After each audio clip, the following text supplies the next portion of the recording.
Luca Visentini, hello. Your organization, along with countries such as France and Germany, to name a few, want the rules on posted workers to change. How do you propose to make them better?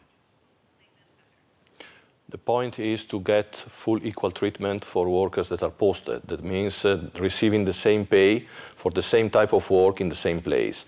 This is the principle that also President Juncker launched when he launched the revision of the directive, and this is exactly what we want. Can you explain why there is this rift between Eastern and Western European countries when it comes to changing the rules?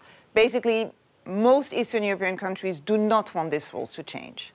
The receiving countries would like to stop the so-called wage and social dumping, so unfair competition on wages when workers are posted to their own country and not respecting minimum wages, collective agreements, etc.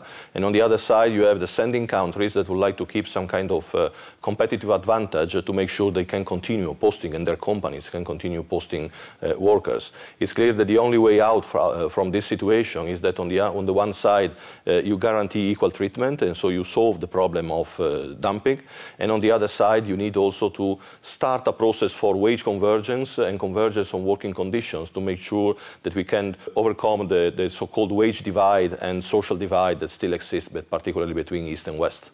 We've seen in our reports that sometimes workers are cut into this web of subcontractors and that do not respect their basic rights, wages, working conditions and so on. So don't you think that besides revising these rules on posted workers, there should be more controls and checks to make sure these subcontractors do not scam posted workers? And how can that be done? Absolutely, yes. It's true that 80% probably of posting happens in subcontracting and not directly in the companies that are receiving these workers. There are a couple of discussions going on at the moment at the European level that could address the problem properly. One is the discussion about the revision of the social security regulations, where some additional controls could be added.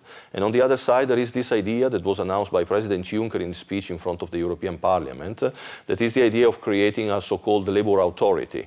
This labour authority at the European level could be really a sort of transnational or cross-border inspectorate, or at least could realize a coordination that could increase the checks and the controls. But of course, again, it comes first of all to the responsibility of member states to make sure that the controls are there and that equal wage is applied to posted workers.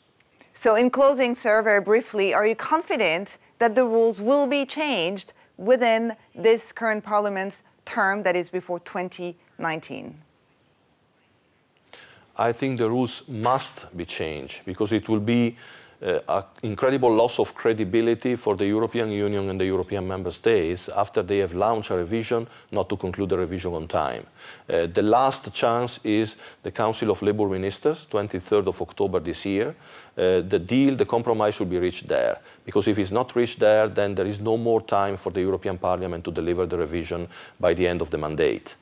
So we really send an appeal, to member states: please be responsible, go for a deal, go for a compromise, and don't use this posting of workers issue as a bargaining chip on the lives of workers, to have any other kind of political fight between yourselves.